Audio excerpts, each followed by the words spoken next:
paz do nosso Senhor Jesus Cristo. Amém. Abra suas Bíblias aí, por favor, no livro de Romanos, capítulo 5. Romanos 5. Romanos capítulo 5. Vamos só ler o versículo 1. Amém? Romanos capítulo 5, versículo 1.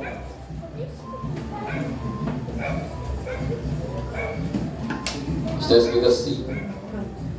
Deixa o irmão procurar ler. Amém? Vamos ler a palavra do Senhor Jesus. Sendo, pois, justificados pela fé, temos paz com Deus, por nosso Senhor Jesus Cristo. Vamos orar.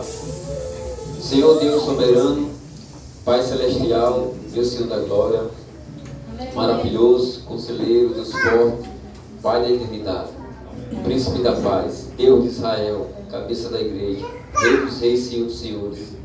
Digno é, Senhor, de receber glória, honra e poder, porque Tu criaste, meu Deus, todas as coisas e por Tua vontade são e foram criadas. Senhor da glória, o Senhor com a Tua sabedoria fundou a terra, preparou os céus com a Tua inteligência, pelo Teu conhecimento, Deus, feriu os abismos e as nuvens destinou ao vale. Estamos aqui, Senhor, no domingo, mais um domingo para ouvir a Tua palavra, que o Senhor possa continuar falando aos nossos corações, que o Senhor possa continuar, Senhor, nos exortando, nos repreendendo, Deus, nos consolando, sarando, Deus, a nossa alma, pois só o Senhor pode nos justificar, só o Senhor pode, Deus, nos perdoar. Tu és um Deus, meu Pai, infinito, Deus, imortal. O Teu amor, Deus, é incondicional, Deus. O Senhor olhou para nós, não viu nada em nós, mas foi o Teu grande amor, Deus, que nos amou através de Cristo Jesus naquela cruz do Calvário. Esse é o motivo pelo qual estamos aqui reunidos para ouvir, Senhor, a Tua Santa Palavra.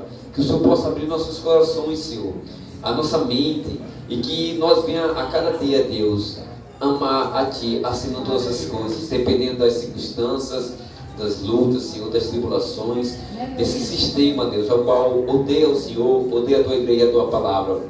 Mas nós cremos, Senhor, nas Tuas promessas, que um dia, Deus, tudo isso vai passar, vai acabar, passar aos céus e à terra, porém, as Tuas palavras jamais há de passar. Cremos nas Tuas promessas, nisto conhecemos que estamos na verdade, e diante de Ti, asseguremos nossos corações, sabe, se o nosso coração nos condena, maior do que o nosso coração, Deus, é o Senhor que conhece todas as coisas. Se o nosso coração não nos condena, temos confiança em Cristo Jesus, o Deus que se fez carne, para sofrer, Senhor, por causa dos nossos pecados, nossos delitos, e para nos dar uma sentença favorável diante do Teu trono. Obrigado, Senhor, por Tua graça. Obrigado, Senhor, por Teu grande amor, por que nos amou. Por isso que estamos aqui, Senhor, pela Tua misericórdia e graça em Cristo Jesus. Amém. Amém. Irmãos, eu quero novamente trazer essa mensagem aqui sobre justificação. Como Paulo fala, não me canse de falar as mesmas coisas, porque segurança para vocês. E uma das maiores necessidades do pecador não é uma porta fechada, não é uma cura física. Não que Deus não possa fazer isso, como falado aqui, Deus é Deus que abre as portas e fecha. É um Deus também que cura, faz maravilha.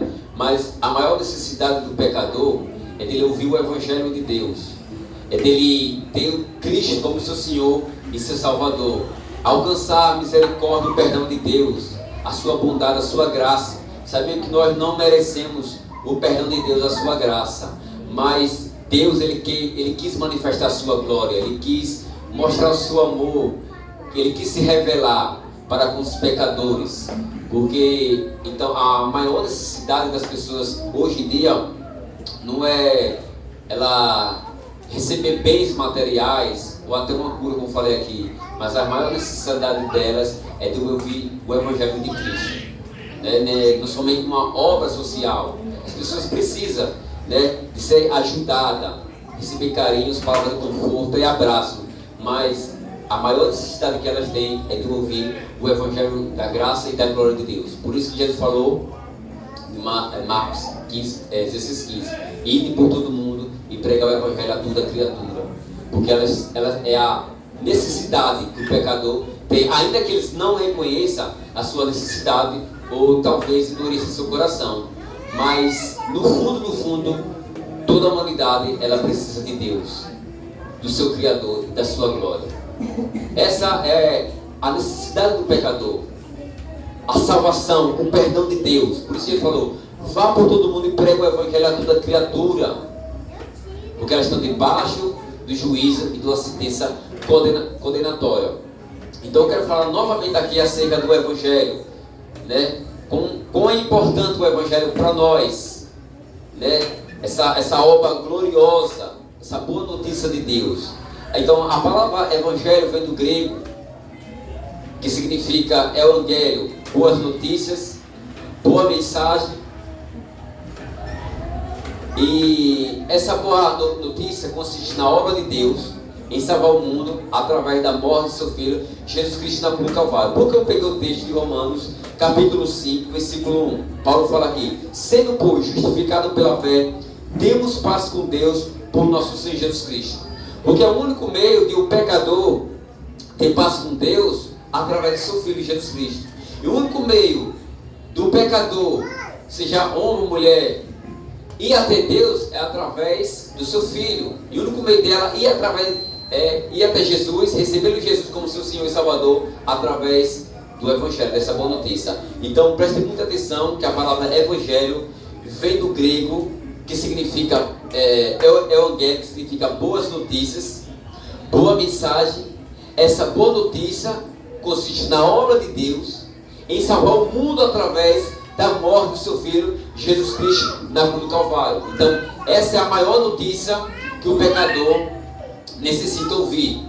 Não de uma porta de emprego aberta, não de uma cura física, ou de um sucesso, as pessoas estão correndo atrás de sucesso, de poder aqui nessa terra, de enriquecer. Mas a maior notícia que ela precisa ouvir urgentemente é a notícia da pregação do Evangelho. De um Deus que está irado com pecadores, mas de um Deus também que é gracioso, de perdoar pecador. No momento que a ira de Deus se manifesta dos céus, a sua graça também se manifesta, como está escrito em Tito, capítulo 2, versículo 11, que a graça de Deus, ela se manifestou, trazendo salvação a todos aqueles que creem, a todos os pecadores que se arrependem.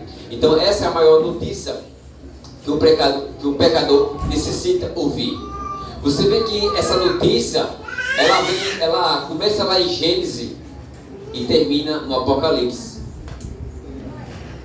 Redenção anunciada em Gênesis e a redenção em Apocalipse, quando o Filho de Deus há de vir para o quê? Redimir a sua igreja, para salvar a sua igreja. Não somente a sua igreja, ela espera isso, mas também a criação, a qual Deus criou. E essa notícia também é quando Jesus nasce. E os pastores lá em Lucas 2, versículo 8 diante, que os pastores na marca da noite estavam lá com o seu rebanho. E um resplandeu de glória, os anjos, aparece um anjo e começa a trazer essa notícia. Não tenha medo, não tema. É nascido hoje na cidade de Davi, em Belém, o Salvador, o Cristo. Então, essa é a maior notícia de todos os tempos, a salvação.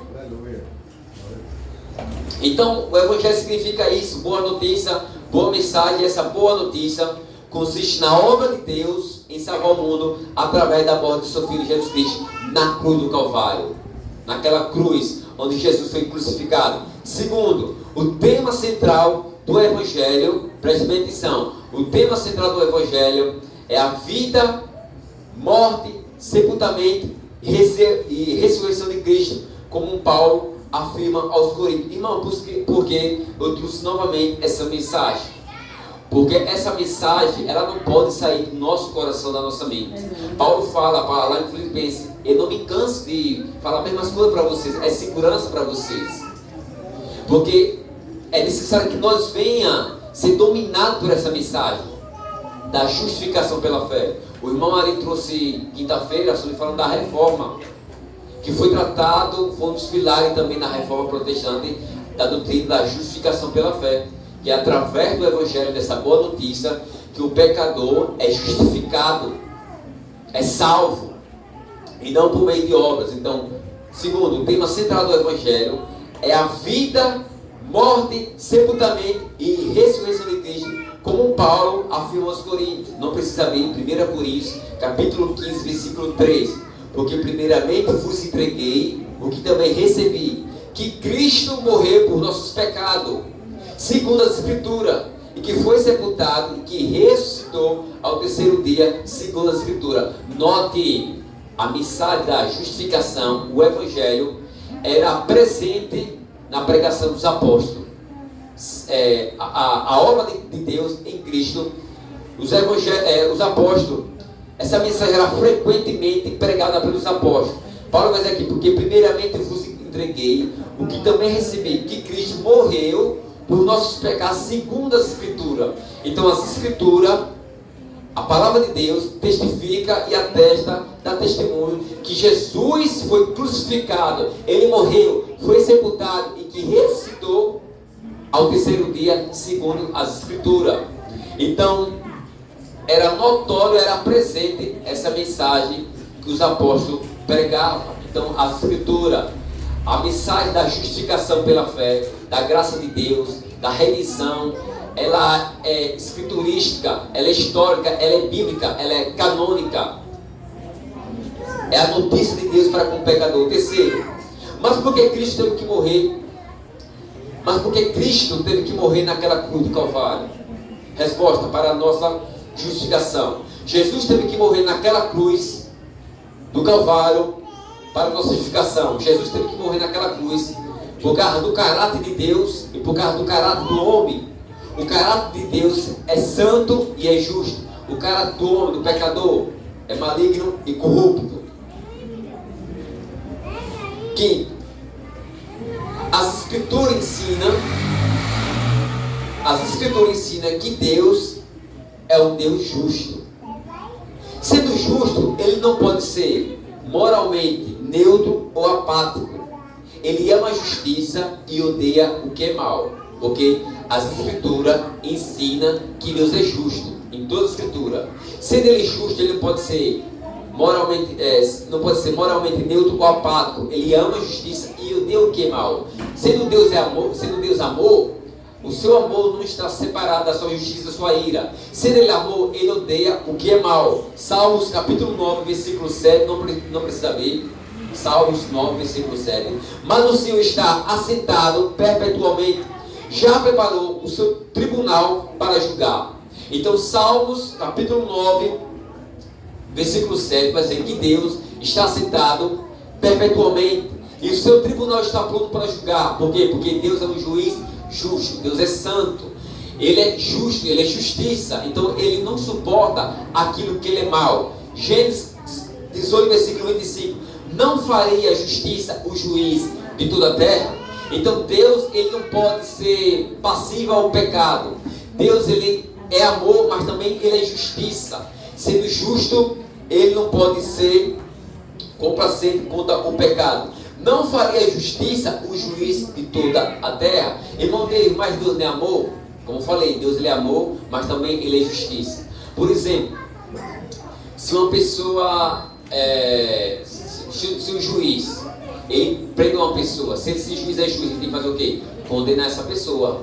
Ele não julga, o juiz, ele não julga conforme o seu sentimento. Você não pode dizer que aquele juiz que deu uma cadeia alta de uma pessoa, você pode dizer que ele é injusto. Por quê? Porque ele não julga conforme o seu sentimento, ele julga conforme a lei. Esse é Deus. Não faria justiça o juiz de toda a terra, porque Deus é justo. Sexto, o caráter de Deus, a justiça de Deus ordena que ele condene o pecador. Essa condenação é aplicada enviando o pecador ao inferno. Então a justiça de Deus ordena que ele tem que condenar o pecador ao inferno por causa do seu caráter, da sua santidade, da sua justiça. Essa condenação é aplicada enviando o pecador ao inferno. A justiça de Deus demanda que ele aplique a punição do pecador. Essa punição vem na forma de condenação eterna, por causa da justiça de Deus. É a justiça de Deus, o seu caráter. Ela ordena que Deus tem que condenar o pecador. Hebreus 2, não precisa abrir, fala que toda transgressão recebeu o justo castigo. Transgressão aqui é pecado, é quebrar a lei, é iniquidade. 8. Mas por que Cristo teve que morrer na cruz? Para a nossa justificação.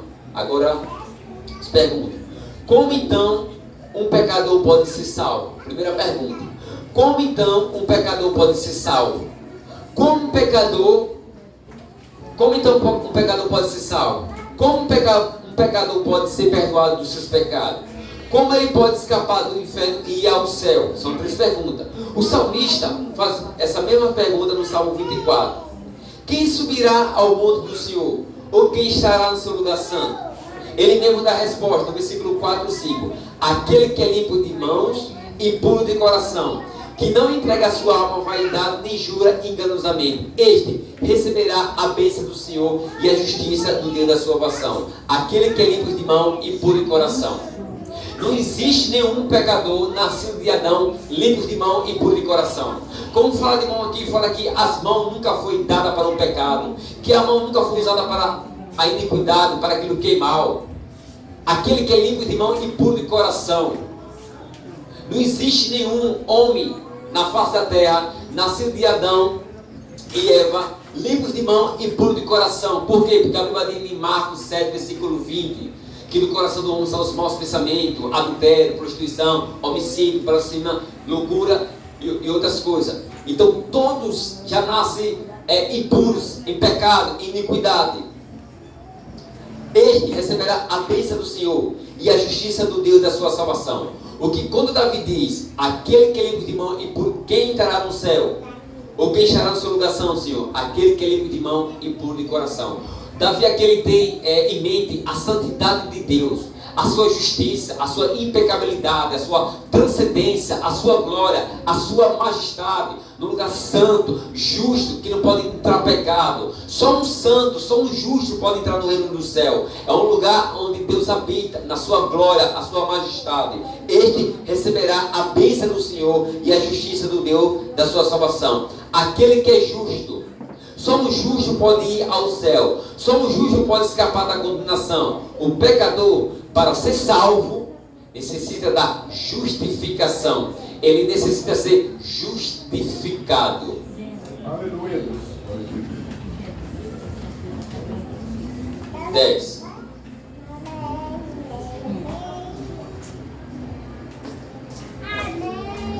Justificação. Vamos agora entender o que é justificação. Justificação significa vindicar, inocentar, pronunciar e tratar como justo. Eu vou repetir novamente. Significa justificação. Toda vez que você lê na Bíblia, ouve algum pregador falando sobre justificação, justificado ou justiça, está se referindo de perdão. Justificação significa vindicar, inocentar, pronunciar e tratar como justo. Este é um termo grego, dikaizone, que se refere ao julgamento judicial. É um termo forense, da área do direito. Significa tornar alguém completamente reto ou santo. Que se refere ao julgamento judicial. Não significa, melhor dizendo, não significa tornar alguém completamente reto ou santo, sem pecado, mas anunciar um veredito favorável. Declarar o pecador legalmente justo diante de Deus. Justificado significa no grego de caiô. Reconhecer ou declarar alguém como justo. Romanos capítulo 4, versículo 25. O qual por nossos pecados foi entregue e ressuscitou para nossa justificação. Então você vai entender aqui nessa noite novamente, Jesus ele foi entregue por causa dos nossos pecados, os nossos crimes, por causa das nossas transgressões, iniquidade, por tudo aquilo que é pecado, que é mal diante de Deus, que é iníquo. Ele foi entregue por causa disso naquela cruz, para a nossa justificação, para nos conceder justiça. Romanos 5, versículo 16. Porque o juízo veio de uma só ofensa, na verdade é para a condenação, mas o dom gratuito veio de muitas ofensas para a justificação. O que Paulo quer dizer aqui? Porque o juízo veio de uma só ofensa. Deus, quando Adão pecou, Deus manifestou o seu juízo por causa de um pecado de Adão, na verdade para a condenação. Romanos 5, versículo 16, não precisa abrir. Romanos 5, versículo 16 vai dizer assim: porque o juízo veio de uma só ofensa, ok? Quando Adão pecou, Deus manifestou o seu juízo, na verdade para a condenação. Mas o dom gratuito veio de muitas ofensas para a justificação. Adão cometeu um pecado e veio o juízo de Deus, ok? Para Jesus nos justificar na cruz, os pecados de muitos tinham que ser lançados nele para a justificação. 12. Gálatas capítulo 2, versículo 16. Sabendo que o homem não é justificado pelas obras da lei, mas pela fé em Jesus Cristo. Temos também crido em Cristo Jesus, para sermos justificados pela fé em Cristo, e não pelas obras da lei. Porquanto pelas obras da lei nenhuma carne será justificada. Tito capítulo 3, versículo 7. Para que, sendo justificados pela sua graça, sejamos feitos herdeiros segundo a esperança da vida eterna. Quando Paulo fala aqui em Gálatas 2, versículo 16, que o homem não é justificado pelas obras da lei, mas pela fé em Cristo Jesus, porque havia alguns judeus lá que queriam se justificar, se perdoar diante de Deus por aquilo que eles faziam. Aí Paulo repreende Pedro, que Pedro estava caminhando nessa mesma linha de pensamento, estava querendo se desfiar do Evangelho.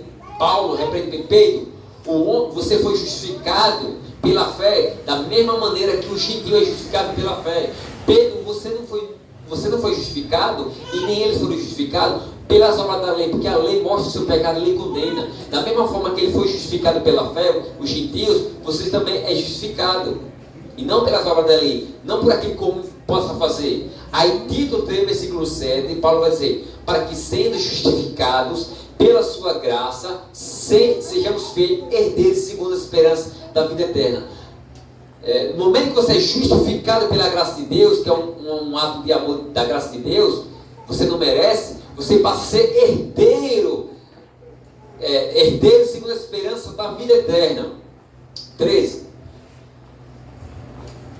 Para a nossa justificação. Porém, a justificação do pecador por parte de Deus nos leva a um grande dilema contido na Escritura. Rapidinho.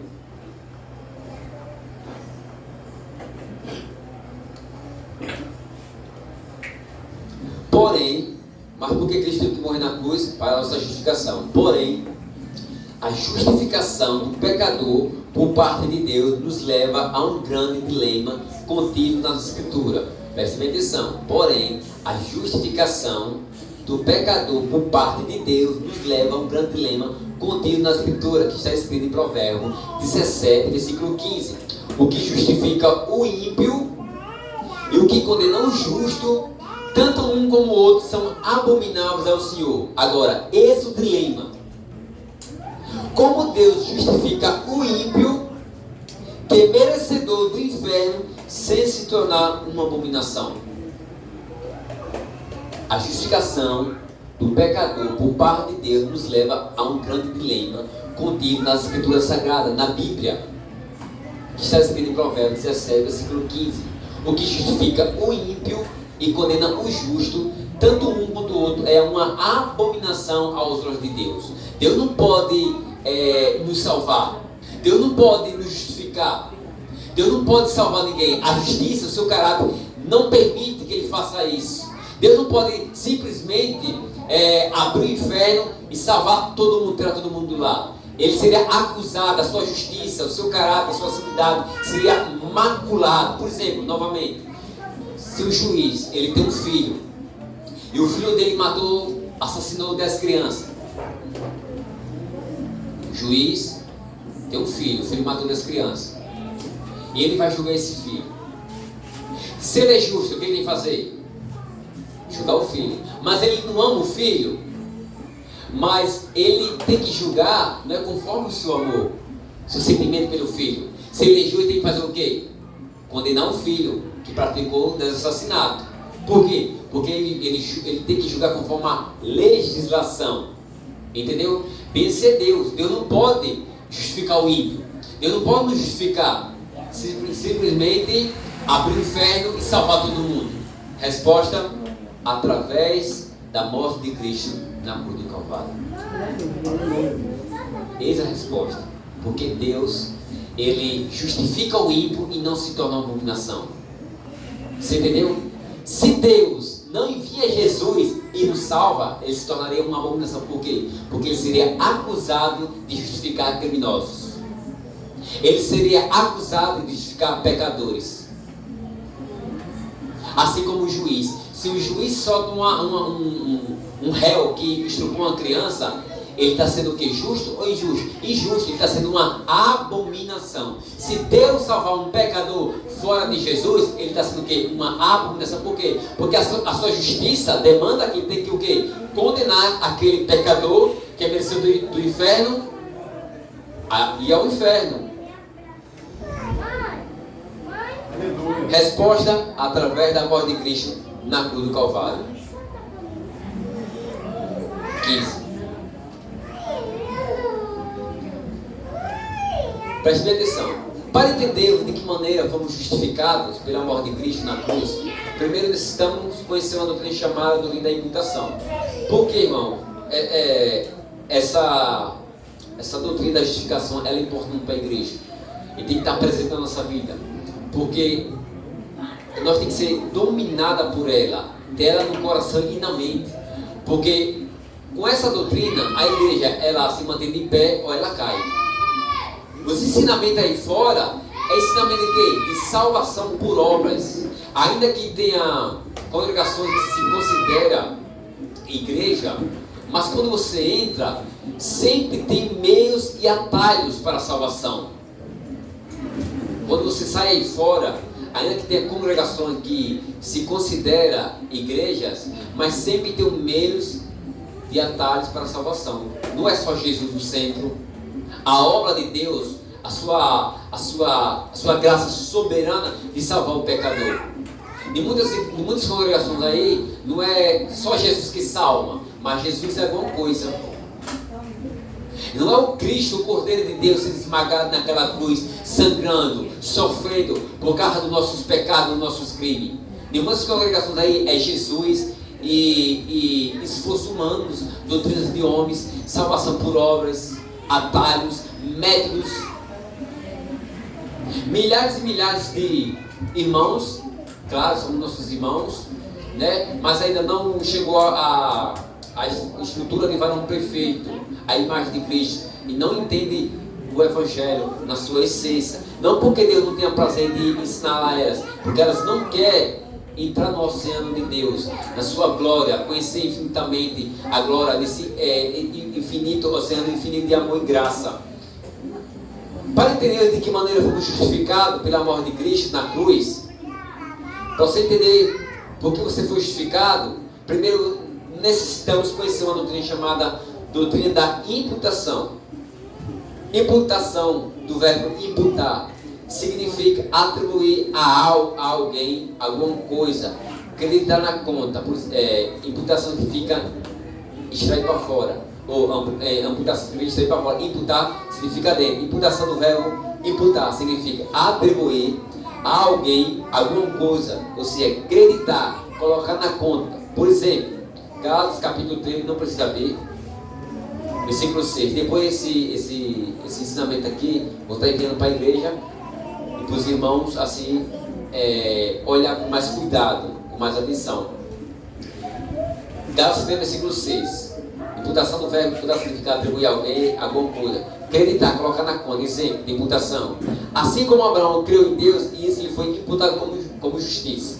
Quando Abraão ele foi chamado por Deus, Abraão já era crente? Abraão já era justo? Abraão fazia parte da aliança? Não. Abraão era gentil, Abraão era ímpio. Para Abraão ser justificado por Deus, ele teve que ser justificado o quê? Pela fé. Ok? Ser justificado pela fé. Assim como Abraão creu em Deus, isso foi imputado como justiça. Quando Deus chama Abraão, ele creu em Deus pela fé. No momento que ele creu, Deus colocou o que em Abraão? Justiça. Ok? Deus justificou Abraão. Deus salvou Abraão. Deus fez um pacto de aliança com Abraão. Fez uma promessa que através do descendente de Abraão, o descendente de Abraão e as nações seriam benditas através de Cristo na cruz. Conceito de imputação no Antigo Testamento. Levítico capítulo 1, versículo 4. Deus dizendo para Moisés, versículo de Levítico 1, versículo 4: e porá a sua mão sobre a cabeça do holocausto, para que seja aceito a favor dele, para a sua expiação. Depois declarará o bezerro perante o Senhor, E os filhos de Arão, o sacerdote, oferecerão o sangue e espargirão o sangue redor sobre o altar que está diante da porta da tenda da congregação. Levítico 16, versículo 21, vou explicar daqui a pouco. E Arão porá ambas as suas mãos sobre a cabeça do bode vivo, e sobre ele confessará todas a iniquidade dos filhos de Israel, e todas as suas transgressões, e todos os seus pecados, e os porá sobre a cabeça do bode vivo, e enviá-lo ao deserto, pela mão de um homem designado para isso. Assim aquele bode levará sobre si todas as iniquidades deles, a terra solitária, e deixará o bode no deserto. Tinha dois tipos de bode. Quando alguém pecava, chegava diante de Arão, sumo sacerdote, disse: Arão, aqui está a oferta pelo meu pecado. Bode, ok? E simbolicamente, o pecado daquele indivíduo, simbolicamente estava sendo transferido para aquele bode, para aquele cordeiro, que tipificava Jesus no futuro. É chamado de tipo e antítipo. O tipo aponta para algo maior, o tipo e o antítipo aponta para algo maior. Aquele carneiro, aquele cordeiro, que aquele homem chegava diante do sumo sacerdote chamado Arão e dizia: Arão, eu pequei contra Deus, aqui está a oferta pelo meu pecado. Então, simbolicamente, os pecados daquele homem estavam sendo transferidos para aquele cordeiro. Então, em vez de Moisés, o povo de Israel, o juiz, matar aquele homem, o pecado dele era perdoado. Por quê? Porque ele oferecia pela sua culpa. Então, simbolicamente, aqueles pecados eram transferidos para aquele animal. Então, ele era morto. Ok? O segundo era quando o povo de Israel todinho pecava contra Deus, e Arão colocava as mãos sobre o cordeiro, sobre o bode, e simbolicamente era transferido todo o pecado da nação de Israel. Então aquele bode, alguém é responsável, levava para um deserto, uma cidade solitária, pelo deserto, um caminho solitário. E aquele bode saía do arraial de Israel e morria lá, distante, ok? Morria distante. Jesus é visto como um cordeiro que tira, remove o pecado do mundo. João capítulo 1, versículo 29. No dia seguinte, João viu Jesus que vinha para ele e disse: Eis o Cordeiro de Deus que tira o pecado do mundo. Aleluia. Como ele fez isso? Novamente na cruz do Calvário. Jesus, ele morreu dentro de Jerusalém ou fora de Jerusalém? Fora de Jerusalém. Lembra do cordeiro, do segundo cordeiro, que saía do meio do arraial de Israel? Não estava levando a culpa? Jesus teve o quê? Sair da cidade, do templo ali da cidade, e morrer na onde? No Calvário, no Gólgota. Entendeu? Jesus é visto como um cordeiro que remove o pecado do mundo. No dia seguinte, João viu a Jesus que vinha para ele e disse: Eis o Cordeiro de Deus que tira o pecado do mundo, a redenção, a justificação, a graça de Deus. Como ele fez isso? Novamente na cruz do Calvário. 17, 18. Pronto, 18. Novamente, ele fez o que? Na cruz do Calvário. Na cruz, nossos pecados são imputados a Cristo. Na cruz, nossos pecados são imputados a Cristo. 2 Coríntios, capítulo 5, versículo 21. Aquele que não conheceu o pecado, o fez pecado por nós, para que nele fosse feito justiça de Deus. Lembra de Arão. O povo pecava, Arão simbolicamente estava transferindo o pecado do povo, aquele ato, para o bode. Então aquele bode pagava por aqueles pecadores, ok? Jesus, ele leva os nossos pecados em nosso lugar. Ele não merecia, ele leva os nossos pecados. Aquele que não conheceu o pecado, ele não tinha pecado, quando ele está morrendo na cruz, não foi por causa dos pecados dele, mas por causa dos nossos pecados. Ou foi esse pecado por nós, para que nele fomos feitos o quê? Justiça de Deus, para que através de Cristo nós fomos o quê? Justificados.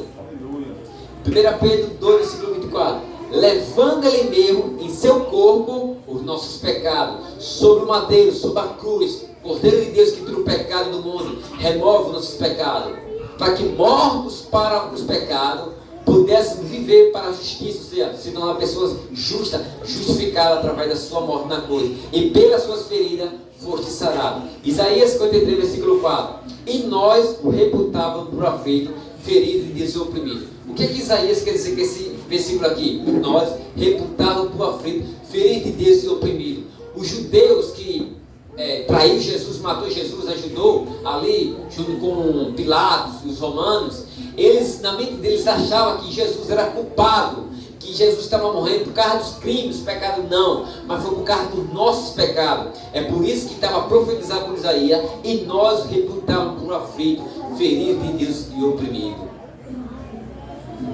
Glória a Deus. Eles achavam que Jesus estava morrendo naquela cruz por causa dos pecados de Jesus, mas ele nunca pecou. Foi por causa dos nossos pecados.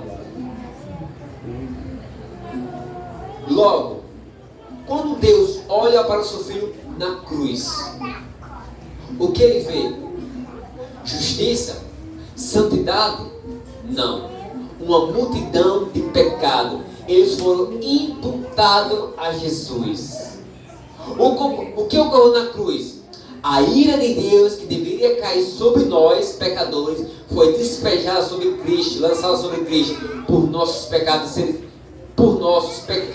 terem sido imputado a Ele. Você lembra lá de Mateus 27, versículo 46, quando, e perto da hora nona, clamou Jesus dizendo: Eli, Eli, lama sabachthani, Deus meu, por que me desamparaste? Porque naquele momento, os nossos pecados, Deus tirou de nós a nossa culpa, os nossos pecados, e colocou em Jesus. Quando Deus olha para Jesus, ele não vê santidade, ele não vê justiça, ele vê uma multidão de pecado. É por isso que o Filho dele, Jesus Cristo, está dizendo: Eli, Eli, lama sabachthani, meu Deus, por que me desampara, por que me abandona? Porque quando Deus santo, justo, justiça, glorioso, majestoso, vê Jesus naquela cruz, ele vê uma maldição, ele vê pecado, ele vê os nossos crimes, ele vê a nossa iniquidade. Então Deus derrama a sua ira, ele tira nossos pecados e imputa sobre o seu Filho para nos justificar. Aleluia.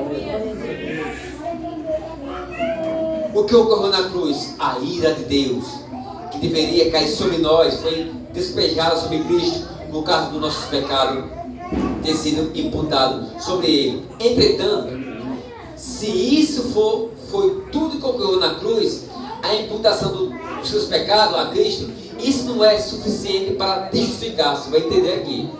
Isso apenas deixa você inocente dos seus pecados. No máximo te livraria do inferno. Esse fato não te torna justo, não te dá méritos para ir ao céu. Não é inocência que te leva para o céu, mas sim justiça. Como assim? Porque se fosse, como muitos pensam aí, se fosse só para Jesus morrer na cruz e te justificar, ele descia do céu e ia logo para a cruz. Por quê?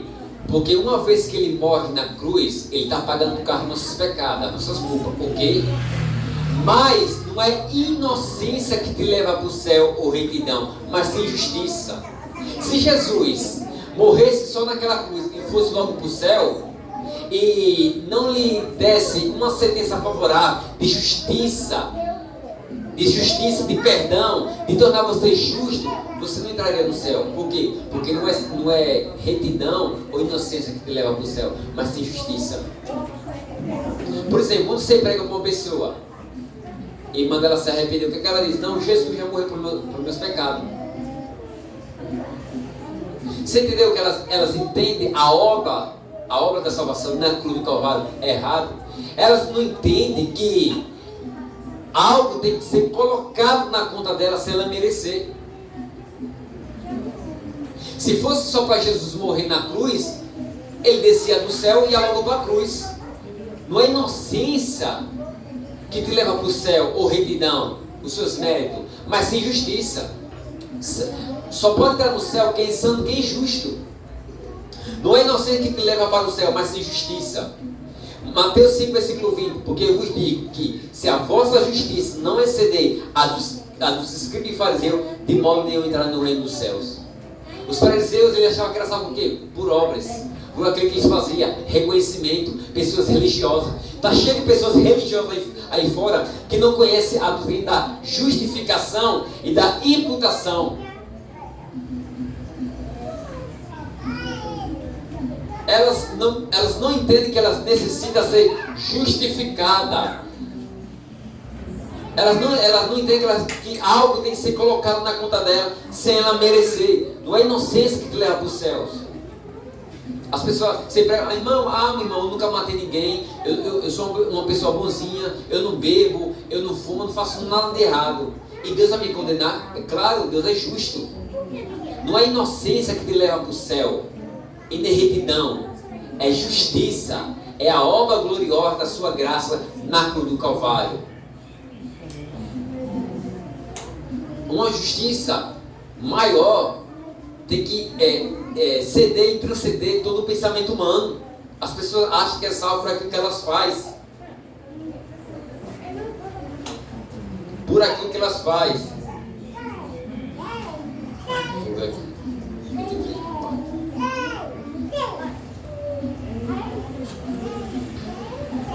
Mas por que Cristo teve que morrer na cruz? Para a nossa justificação.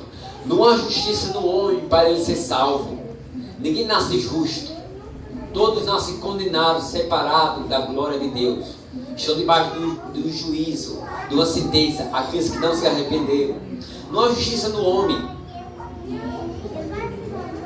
Não há justiça no homem para ele ser salvo. Não há justiça nele para ser considerado justo diante de Deus. Para isso ocorrer, a justiça de Cristo deve ser imputada no homem.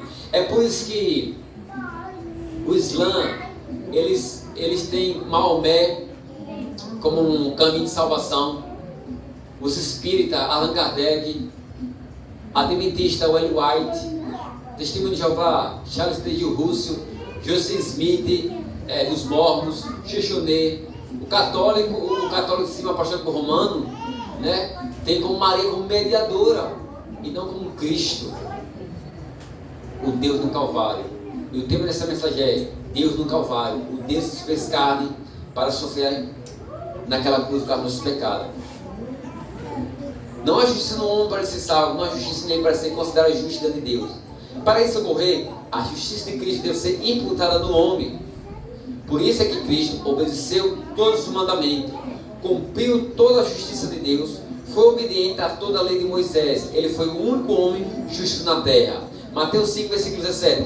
Não cuideis que vim destruir a lei e os profetas. Jesus dizendo, não vim destruir, mas cumprir. Porque em verdade eu vos digo que até que o céu e a terra passem, nenhum jota um teu jamais passará da lei, sem que tudo seja cumprido. Qualquer coisa que violar um deste mandamento, por menor que seja, e assim ensinar os homens, será chamado o menor no reino do céu. Todo homem viola o mandamento de Deus, todo homem quebrou o mandamento de Deus, todo homem falhou com o mandamento de Deus. Aquele, porém, que os cumpriu e ensinar, será chamado grande no reino do céu. Quem cumpriu e ensinou perfeitamente? Jesus, ele cumpriu toda a vontade de Deus. Mateus 3, versículo 14.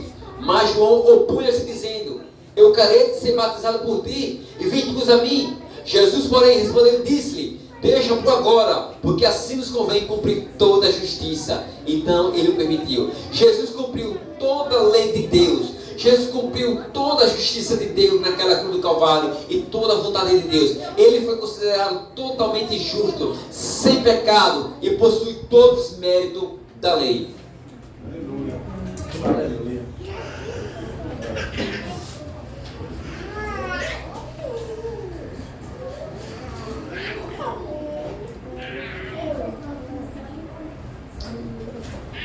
Não é somente as pessoas que eu falei aqui, mas eu creio em Jesus que ele morreu na cruz do Calvário. Mas você serve ele, você está vivendo uma vida justa diante dele? Não, mas eu creio. É necessário algo maior. Não é somente crer que ele morreu na cruz, mas o que aconteceu na cruz. Mas não ocorreu na cruz. Houve uma dupla transferência, uma dupla imputação. No momento que o pecador crê, ele não só tem os pecados imputados a Cristo, mas a justiça de Cristo é imputada sobre ele. Como eu falei em 2 Coríntios 5, versículo 21, aquele que não conheceu o pecado, o fez pecado por nós, para que nele fosse feita justiça de Deus. Houve uma dupla transferência, uma dupla imputação.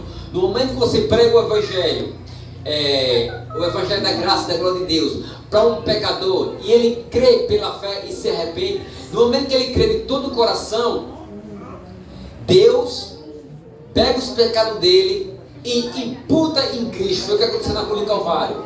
No momento que Jesus estava dizendo, Eli, Eli, lama sabachthani, Deus meu, por que me desamparaste? Houve uma dupla transferência. Deus tirou a nossa culpa, a culpa que nos condenava, o pecado de Adão, a culpa de Adão, e colocou em Jesus, na conta de Jesus, sem Jesus merecer. E colocou a justiça dele em nós. Bem assim é hoje. No momento que você prega o Evangelho e o pecador entende e crê e se arrepende, Deus tira a culpa daquele pecador e lança em Cristo, na cruz. Deus pega a justiça de Cristo para justificar aquele pecador. Por quê? Porque não é a inocência que leva ao céu, mas a justiça de Cristo na vida daquele pecador. Foi isso que aconteceu na cruz do Calvário. Aconteceu na cruz do Calvário.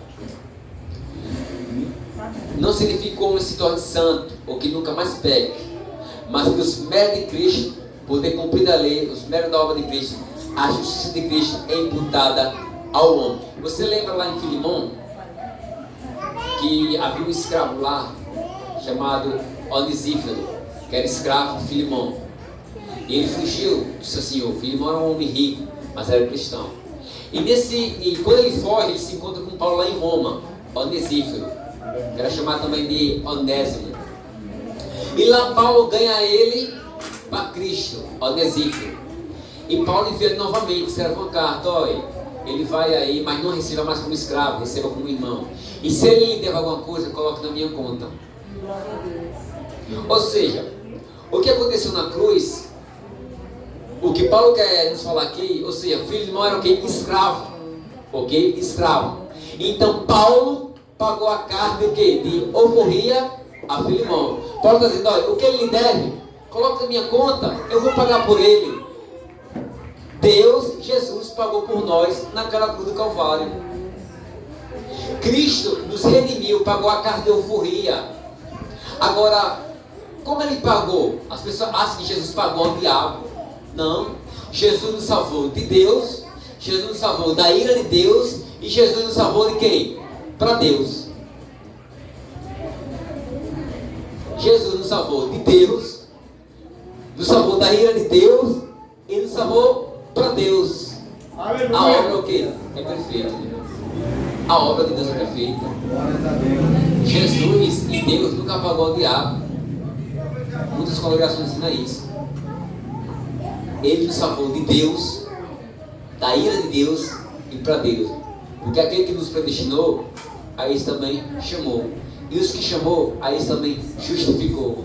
E os que justificou, a eles também glorificou. Aleluia. Obra perfeita, obra gloriosa. Ele nos predestinou para ser conforme a imagem de seu Filho Jesus Cristo. Ele nos justificou para que nós venhamos a ser santos, amados, e seja filhos teus, rebanho do seu aprisco, do seu pastoreio, para que nós pudéssemos amar Ele, amar uns aos outros, como Ele nos ama, e viver na comunhão. Essa obra de Deus perfeita na cruz do Calvário. Assim como Paulo falou: Filemão, se Onesíforo lhe levar alguma coisa, coloque na minha conta, eu vou pagar por ele. Imagine só que o irmão Crente está devendo 1 milhão ao irmão Ari. Ele não tem como pagar. Ele não tem como pagar. Aí chega Sebastião e vai lá: se Ari, o que o irmão Crente lhe deve, eu vou pagar. De que os méritos? De Crente ou de irmão Tião? Do irmão Tião. Aleluia, Deus. Os méritos vai ser sempre do Filho de Deus na cruz do Calvário. Quando isso ocorre, não significa que o homem se torne santo ou nunca mais peca, mas que os méritos de Cristo, poder cumprir a lei, os méritos da obediência de Cristo, a justiça de Cristo é imputada ao homem. Quando isso ocorre, no momento, pessoal, no momento que o pecador crê pela fé, olhando no começo, Romanos 5, versículo 1, tendo sido, pois, justificados pela fé, temos paz com Deus, por nosso Senhor Jesus Cristo. Romanos 3, 24, sendo justificado gratuitamente pela sua graça, pela redenção que é em Cristo Jesus. É através da graça que somos justificados, redimidos pelo sangue do Cordeiro, o Cordeiro que foi morto desde a fundação do mundo. A justificação de um pecador, a imputação dos seus pecados a Cristo e a imputação da justiça de Cristo a Ele ocorre pela fé. E como a fé acontece? Através do Evangelho, da pregação do Evangelho, que foi falado aqui, quinta-feira, Romanos 1,17. O que abriu os olhos de Martim Lutero. Porque nele se descobre a justiça de Deus. De fé em fé, como está escrito, mas o justo viverá pela fé. Então é através da boa notícia de Deus, das boas novas, dessa boa mensagem, que o homem é perdoado, é justificado, redimido pela fé. Esse é o poderoso Evangelho. Romanos 1,16. Porque não me envergonho do Evangelho de Cristo, pois é o poder de Deus para a salvação de todo aquele que crê, primeiramente do judeu e também do grego. É o poderoso, é o glorioso Evangelho de Deus, que justifica o pecador, que salva o pecador. Aleluia, Deus. João 19, versículo 30. E quando Jesus tomou o vinagre, disse: está consumado. E inclinando a cabeça, entregou o Espírito. Está consumado, no grego significa tetelestai, está pago. Significa que a lei da antiga aliança estava terminada. Não vivemos mais sob a escravidão da lei. Em vez disso, vivemos na liberdade da graça de Deus, como está escrito em Romanos 6, versículo 15. Por isso, podemos nos consolar, pois Jesus também quitou toda a nossa dívida com o Pai, com as palavras tetelestai, isto é, está tudo pago, totalmente pago. Isso quer dizer que Cristo expiou nossos pecados passados, presentes, e se porventura pecamos, que somos falsos pecadores, também o nosso pecado futuro. Romanos capítulo 8, versículo 1. Portanto, agora nenhuma condenação há para aqueles que estão em Cristo Jesus, que não andam segundo a carne, mas segundo o Espírito. Tetelestai, está pago, está quitado. Aleluia. Não há mais gente condenar. Foi pago na cruz. A obra é perfeita, é completa. A salvação não é financiamento, como muitos pregam aí. Estou salvo hoje, amanhã de manhã estou condenado. A obra de Deus é perfeita. Deus não dá o Espírito por medida. O Deus que começou e há de cumprir até o fim. As minhas ovelhas ouvem a minha voz e elas me seguem. E eu dou a minha vida pelas ovelhas e ninguém há de arrebatar da minha mão. O Pai que é maior me deu. E ninguém há de arrebatar da mão do meu Pai. Aleluia, Deus. Esse é o Deus que nós temos que crer e confiar. Dependendo da circunstância. Dependendo da tribulação. Porque as tribulações, sofrimento, é a evidência dos verdadeiro justificado, santificado e que há de receber a glorificação. É quando Deus há de tirar de vez o pecado de nós, receber um corpo glorioso, assim como o de Cristo, como está escrito em 1 de João 3, versículo 2. Amados, agora somos filhos de Deus, e aí não é manifesto o que havemos de ser, mas sabemos que quando Ele se manifestar, seremos como Ele, porque assim como o veremos glorificado. Nós vamos cantar o hino da vida naquele grande dia. Grande e maravilhosa são as tuas obras, Senhor Deus Todo-Poderoso. Justo e verdadeiro são os teus caminhos. Quem não te temerá ao Senhor e glorificará o teu nome? Porque só tu és santo. Por isso todas as nações virão e se prostrarão de ti, porque os teus juízos são manifestos. Na verdade, Senhor Deus Todo-Poderoso, verdadeiro e justo são os teus juízos. Romanos 5, versículo 8. Mas Deus prova seu amor para conosco, em que Cristo morreu por nós, sendo ainda nós pecadores. Ali está o máximo que Deus fez na cruz do Calvário. Ele não fará o mínimo. Aleluia. O nosso Deus é o Deus Todo-Poderoso. Como diz o louvor, a vida se manifestou, como de nós se fez, se esvaziou. Servo sofredor, a luz do mundo. O Cordeiro de Deus que tira o pecado do mundo. A obra gloriosa, o Filho de Deus morrendo naquela cruz.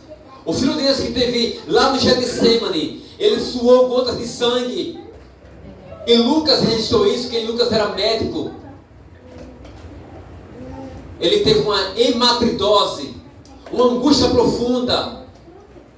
Ele teve uma tensão profunda de angústia, um derrame cerebral. Você não vai ver isso frequentemente, mas acontece. Ele estava no Monte Oliveira, onde era feito também os azeites. Era moído o processo do azeite. Jesus foi moído naquela cruz, para que o sangue dele, o azeite perfeito, o sangue puro, pudesse nos justificar. O amor dele, incondicional, nos alcançou. Sendo pois justificado pela fé, temos paz com Deus, através de quem? De Jesus Cristo, nosso Senhor. Hoje Aleluia. nós temos alegria, nós somos as pessoas mais ricas do planeta Terra, temos essa alegria de paz, somos amigos de Deus. Ninguém tem amor mais do que esse, dar alguém a vida pelos seus amigos. Jesus entregou a vida dele por nós pecadores, e após isso acontecer, se tornamos amigos de Deus, da família de Deus, amados por Deus. Aleluia. Esse é o Deus. Agora, imagine só, as pessoas pregam um Deus fraco, um Deus Papai Noel, que distribui presente para muitas pessoas. Elas não confiam nesse Deus, ela confia no Deus da lâmpada mágica, do jeito da lâmpada mágica. Elas acham que Jesus desce do céu, sofre, vai para aquela cruz, vai novamente para o céu para dar um carro, um bom emprego, prosperidade, curas. Isso aqui transcende tudo. Amém? Que Deus abençoe em nome do nosso Senhor Jesus. Qualquer esse foi o. Amém?